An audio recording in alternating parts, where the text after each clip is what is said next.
Welcome to the Purpose Podcast. I'm your host, Gabe. And I'm your co-host, Josh. And I just realized what we did. We just recorded our Easter episode also. And in the last episode, I said that they're going to be seeing this on April 6th. Uh, You see what I did there? it's a little April Fool's joke for the audience. Yeah, yeah. Yeah, This one's coming out April 6th. The one we just recorded for Easter is going to come out on Good Friday. So yeah. Stay tuned for both. just realized that, hey, it happens. Nobody's perfect. No. I think it's just a little funny. I'll put in the description. At least it's not on one on the 6th and one on the 7th. Yeah, exactly. But today's episode is a little different. We're gonna kind of talk about a chapter, kind of like we're gonna do a deep dive into a chapter. And the chapter is Romans 11, which is about the remnant that remains. And if you don't know what it is, it's basically Israel's salvation. And a lot of people make this a controversial topic, and it doesn't have to be. Because I, I don't know about you, Josh, but the way I see it is a lot of people don't really understand it. And I Uh, really didn't understand it to begin with, but I've been studying it for the past couple months because it has became an issue. And the people that go against our argument that we have today, they their point of view isn't far off from ours. I just think that they don't fully understand it, kind of. I don't know. yeah. I, It can be tricky cause it's a very tricky topic, yeah, and it's hard to cause, think about. 'cause I mean I know me personally, I've grew up in church and all, so I've always heard, growing up in church, oh, the Jewish people are the chosen people. Israel is the chosen land. But then you have two types of different Jewish people, and I can't name the difference off the top of my head. There is a set of Jews who do believe in Jesus Christ as Messiah. Right. And then there's the ones that Hmm. don't believe he's the Messiah. So it can be tricky because, the Jewish people are the chosen people, but half believe Jesus was the Messiah, the other half don't believe he's the Messiah. So it can be a little tricky on like how your brain wraps around it. And I'm glad you said that because the first set of verses is the remnant that remains, and that there is a remnant of the Israelites that God is still using. Like I think it says. Anyway, let's get into it and we'll talk about it. Okay, I'll start with Romans 11, 1. I say then, hath God cast away his people? God forbid. For I also am an Israelite of the seed of Abraham, of the tribe of Benjamin. God hath not cast away his people, which he foreknew. But ye not what the scripture saith of Elias, how he maketh intercession to God against Israel, saying, Lord, they have killed thy prophets and laid down thine altars, and I am left alone, and they seek my life. But what saith the answer of God unto them? I have reserved to myself 7,000 men. That's what I was trying to say a minute ago. Was that's the remnant of Israel, the 7,000 men who have not bowed to the knee to the image of Baal. Even so, then at this present time also there is a remnant according to the election of grace. And if by grace, then it is no more of works. Otherwise, grace is no more grace. But let it be of works, and then it is no more grace. Otherwise, work is no more work. What then? Israel hath not obtained that which he seeketh for, but the election hath obtained it, and the rest were blinded. According as it is written, God hath given them the spirit of slumber eyes that they should not see, and ears that they should not hear, unto this day. And David saith, let their table be made a snare and a trap and a stumbling block and a recompense unto them. Let their eyes be darkened that they may not see, and bow down their back alway. Okay, so pretty much in these set of verses, Elijah is pleading with God that the Israelites are going against him in the beliefs. But God quickly let him know that there is a remnant that hasn't bowed to the image of Baal. And we usually see when things get done in the world, it's usually by like a big group of people. But little do we know, it only takes one small group with a lot of faith. And sometimes God uses a small remnant to reach his plan. But when I say that, that doesn't mean that, it's always going to be small. But he can use any type of group for his plan, if it's small, big, whatever. Right. And so I'm gonna go back to Romans 11:5. Even so, then at this present time also there is a remnant according to the election of grace. And that sometimes I feel as Christians we kind of take advantage of grace. And grace is a gift from God based on kindness, and it's not performance based. If it's based on work, then there's no grace. As like vice versa. And the remnant received this grace, while the others were hardened from rejection. When you was reading these verses, what did you get from it, Josh? Um, we're talking about first verse 5, right? 1 through 10. 1 through 10. Mhm. Okay. Um, well, he starts off asking a question, has God cast away his people? And the answer is certainly not. Mhm. Um, Is so always no on that. yeah. So I got to thinking about that because I kind of thought that was interesting. And if you go back to Genesis, um, we kind of see where the chosen people and the chosen land started. And the chosen land, which is also known as the promised land, um, is known to be Israel. And it talks about Abraham received this land and it was passed down to his son Isaac and then to his grandson Jacob. And then it talks about in Psalm 105, verse 6, O seed of Abraham, his servant, you children of Jacob, his chosen ones.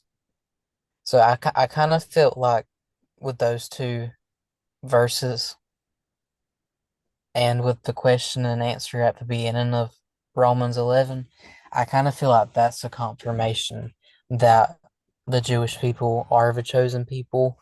Israel is the chosen land. And then, verse 2 says, God has not cast away his people whom he foreknew. So he's not tossed them out. He loves them, he cares about them. And I was reading verse 5, even so, then at this present time, there is a remnant according to the election of grace. So, Twinsies. wait, what? I said twinsies. So that kind of lets there is a remnant. So, Mhm. something special. There's something special There's at about least a group of them that's saved right now. At it. least. And then I'm I sorry if I think messed you up there. no, you're good. I'm trying to go back between the Bible and my notes. Um, I think that's all I got for those verses, first few. Yeah, those few verses just kind of like just straightforward. Yeah, but I think with the question at the very beginning, with the question and answer, Hmm. and then some of the previous verses from other books of the Bible, I kind of feel like that's your confirmation right there that they are the chosen people. And before I keep on reading, I'm gonna put my reading glasses on. I was kind of struggling there. Okay. So the next set of verses is called New Branches Graft In. It starts on verse 11. I say then, have they stumbled that they should fall? God forbid, but rather through their fall salvation has come unto the Gentiles, for to provoke them to jealousy. Now if the fall of them be the riches of the world, and diminishing of them the riches of the Gentiles, how much more their fullness? For I speak to you, Gentiles, inasmuch as I am the apostle of the Gentiles. I magnify mine office, if by any means I may provoke to emulation them which are my flesh, and might save some of them. For if the casting away of them be the reconciling of the world, what shall the receiving of them be? But life from the dead? For if the first fruit be holy, then the lump is also holy. And if the root be holy, so are the branches. And if some of the branches be broken off, and thou, being a wild olive tree, wert grafted in among them, and with them partakest of the root and the fatness of the olive tree, boast not against the branches, but if thou boast, thou bearest not the root, but the root thee. Thou wilt say then, the branches were broken off, thou might be grafted in. Well, because of unbelief they were broken off, and thou standest by faith. Be not high minded, but fear. For if God spared not the natural branches, take heed lest he also spare not thee. Behold, therefore, the goodness and severity of God on them which fell, severity but toward thee, goodness, if thou continue in his goodness, otherwise thou shalt be cut off. And they also, if they abide not still in unbelief, shall be grafted in. For God is able to graft them in again. For if thou wert cut out of the olive tree which is wild by nature, and wert grafted contrary to nature into a good olive tree, how much more shall these which be the natural branches be grafted into their own olive tree? That one was a tongue twister. Oh my goodness. But what I took from it was, Israel stumbled, but they will eventually recover. And God is still using his remnant, and the sinful majority of Israel isn't going to last forever. The riches of Gentiles started because of the rejection of the gospel from the Jews. But these riches weren't meant to only be enjoyed by the Gentiles. And what I found interesting in this set of verses is in verse 11, and at the end of it, it says, "For to provoke them to jealousy." So Paul was desired the Jews to become jealous of the blessings that the Gentiles are receiving. And this wasn't meant to be a bad jealousy. It was it's just for them to see, how they was living, the blessings they were receiving, and they start thinking, wow, they're receiving all this. They believe that. Maybe, you know, maybe I start reading the gospel, their gospel. Maybe I'll convert. Maybe I'll start believing Jesus was the Messiah. It was the jealousy was supposed to motivate them to accept him. But throughout history, we haven't shown our Christian characters enough to make them feel envious in our gospel. Instead, we see most Christians act in hatred to other human beings. And Jews have constantly persecuted through the years. They've been persecuted since really the beginning, if you think about it. Uh-huh. And lately, we see Christians rejecting them openly. They're like little talks, like, You see them in podcasts, TV shows, in the world. You could, I, I bet you money that we can all name at least one person that we know that has rejected them. Yeah, But because of grace, we can all be grafted into the olive tree. And as Christians, we can be cut off just like any unbelieving Israelite can. And that's what we have to understand too. Like just because we say we're Christians doesn't mean that we're saved. Like if you don't take it serious, if you don't live the life you're supposed to, right. you're pretty much you're gonna be as saved as somebody who don't believe. When you're saved, you have to you have to show your Christian character. You gotta believe in the Lord. You can't go to church on Sunday and not before you stayed up all night drinking and partying and to expect us to go into church next day and just sit there and on Monday you're doing the same thing again. Hmm. I mean, it don't really work like that. But that's off topic. But let's say the Jews branch on the olive tree was cut off. You know, why can't they be grafted back in if they stop their unbelief? If Christians can get grafted in, why can't the original branches come back? You don't think that if they started believing, you don't think that they can bear a lot of fruit?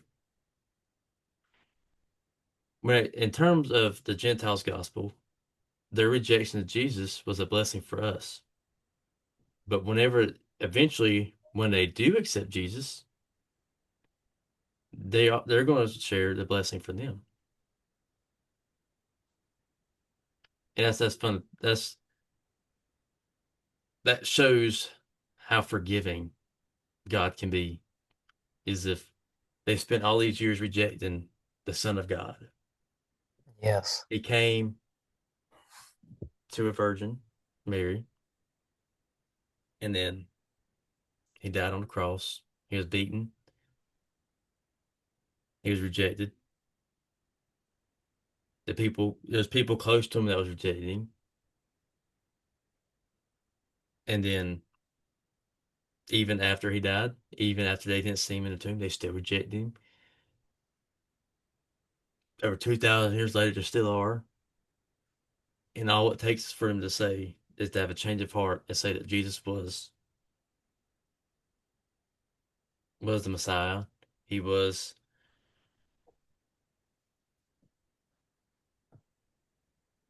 he was the Son of God. That's all they have to say, and they truly mean it, and they'll be saved. That shows His love for us. That's all yeah. it takes is for us to love Him and to ask Him in our lives,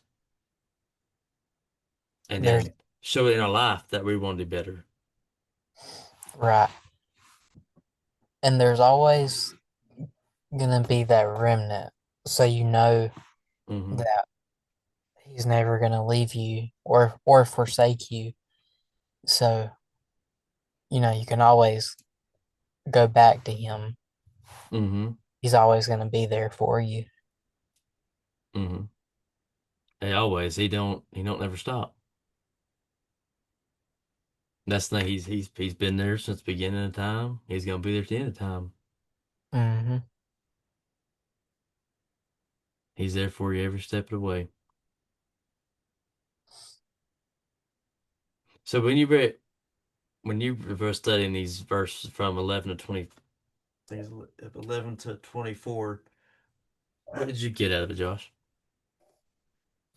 I was kind of taken back by the olive tree, Mm-hmm. and I was trying to think of like how the olive tree goes with what what it was talking about, and it was talking about the branches, and I was kind of thinking when I was doing some research, I was like, the branches symbolize Israel and grafted in, the Gentiles, God's grafting the Gentiles in. Hmm. And it started talking about the roots. And you don't support the root, but the root supports you. So you can take that however you want it, but I kind of take it as, no matter how far astray you are from God, or no matter how close you are to God, He's always going to be there to support you. He's always Hmm. going to be there to lift you up when you're down, or when other people are saying things about you. He's going to be there. And yeah, I was mainly taken back by the olive tree because I was like, I know the olive tree has to symbolize something. So that's what I got after I did some research. I'm gonna throw in a movie quote on this just because I love Karate Kid. Like it can kind of go with this. It's Mr. Miyagi, and he said, "If roots strong, trees survive." Yes. And the way I see it is, Christianity came out of Judaism, so technically they are the Christian roots that we accepted Jesus, so we kind of went a different path. But it also says that the Jews later on in the next set of verses that we're going to talk about, it talks about that they're going to be fulfilled and come back, and that they're going to take away the ungodliness from the Jews. So, I mean, the Jews are our roots, but they refuse to accept Jesus, and we did. So,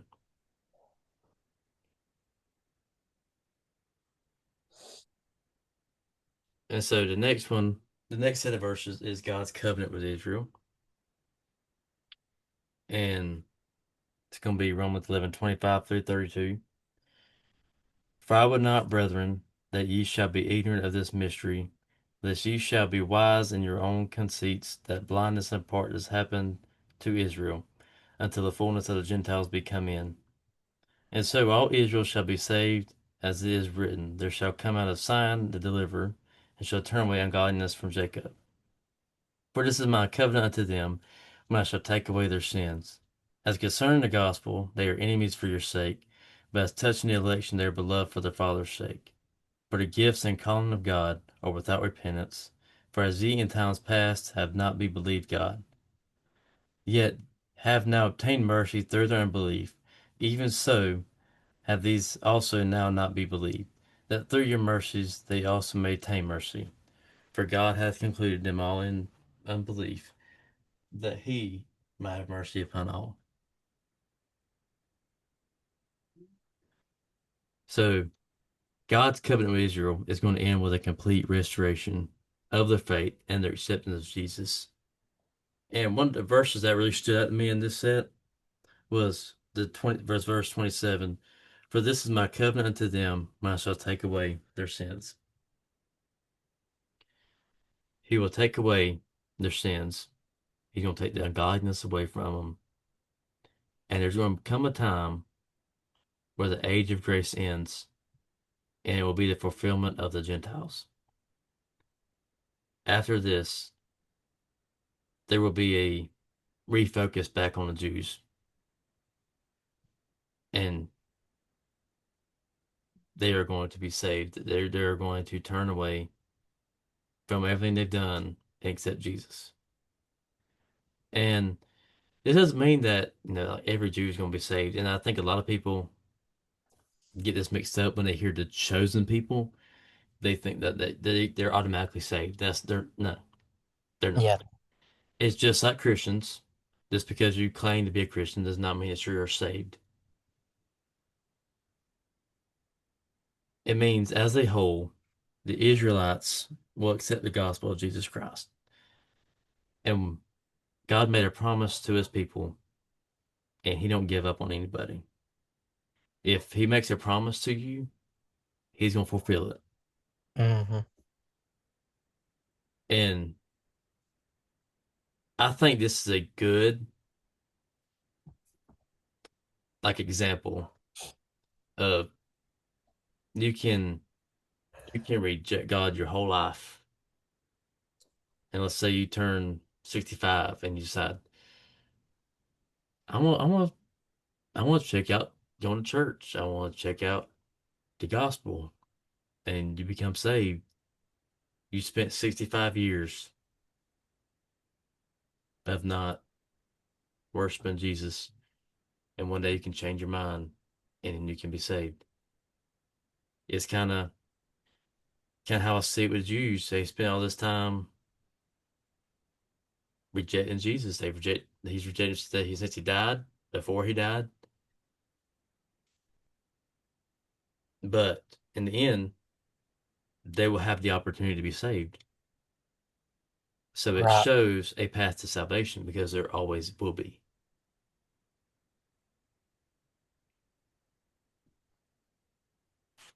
So again, Josh, what did you see whenever you read these verses? Um, Mine was pretty much the same as yours. Um, in verse 26, it says, let me go back to it. And so all Israel will be saved, as it is written, the deliverer will come out of Zion, and he will turn away ungodliness from Jacob. So right there that God's faithfulness is gonna be there. Hmm. And I feel like, you know, I feel like that's a confirmation to people. And you see the covenant, you see the promise, and it's kind of like a confirmation, I guess. Hmm. But that's all I really got for that. And I mean, and one thing that I've also noticed, is, you know, a lot of things that they say is going to happen in the end times, a lot of it does kind of center around Israel. Hmm. Like, Yeah, that's where the temple's going to be built. I remember That's before where ain't that where the battle of where's Armageddon. Armageddon's going to be? Yeah. Yeah, so I mean, everything's based around that land. Hmm. And a lot of people don't understand this is, just because we say Israel, we're not really talking about a government. We're talking about the body. Yeah. We're talking about the Israelites, not a state that was created in 1948. We're talking about the land that sits there. We talk about the Jews, the body. And that's another thing a lot of people don't really understand. Hmm. I remember um one thing that my papa had said before he died was to always watch Israel. He was like, watch what happens over there, because that's your sign. Um, you don't mess with God's chosen people. You don't mess with His promised land. So, And one thing that I do believe too is if they weren't people God had a plan for, they wouldn't be being persecuted all these years. right. They get persecuted a lot. Good grief.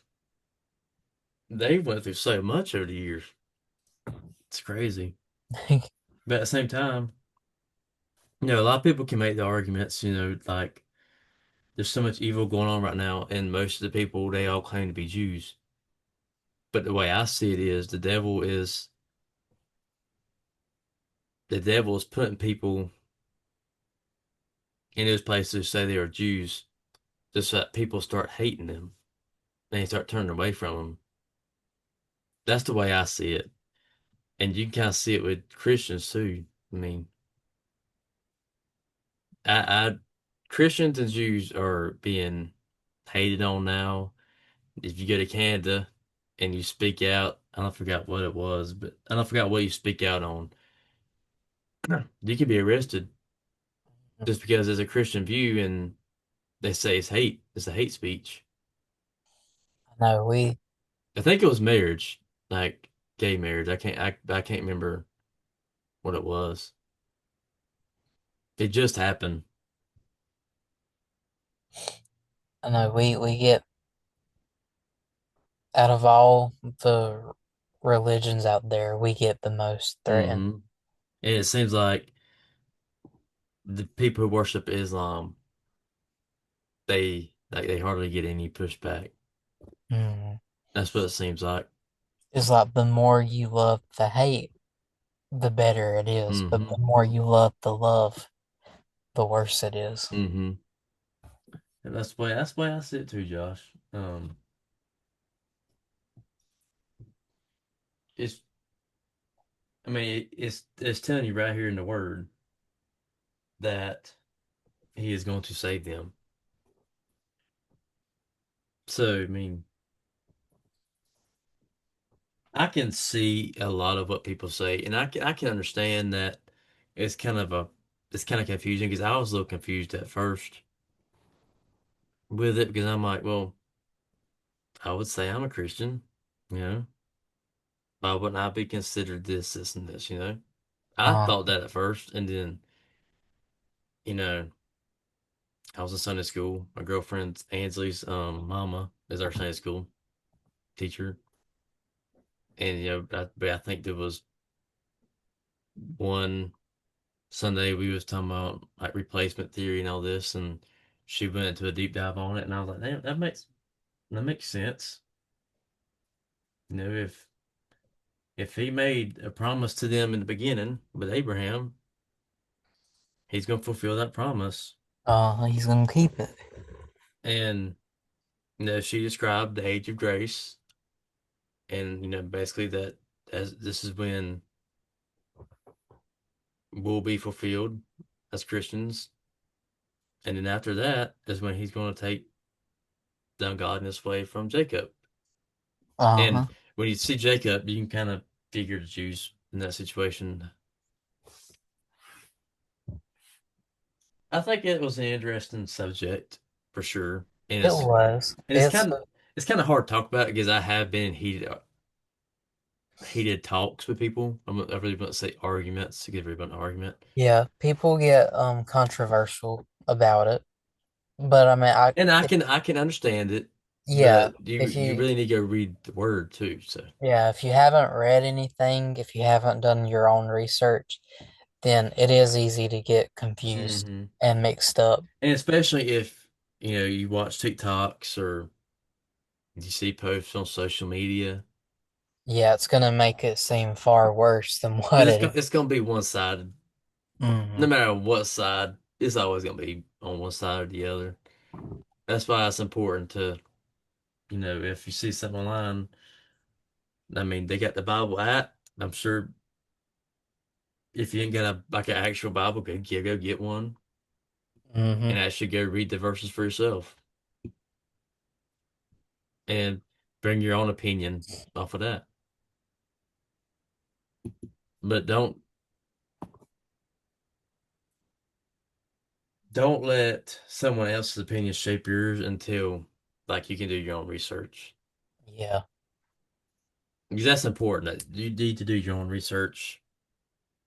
It's okay to go listen to what somebody else says, but it's more important just to go back and research. And if you're confused on something, pray about it and pray for answers, pray for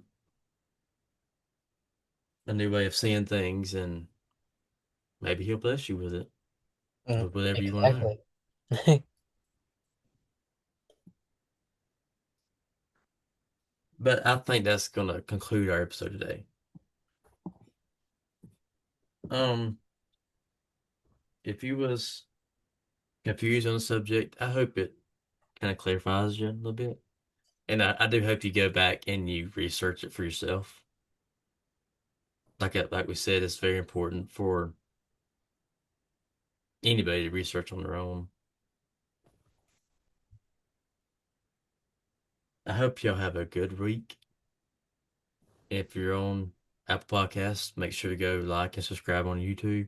If you're on YouTube, make sure to follow us on Apple Podcasts. Remember, keep seeking your purpose.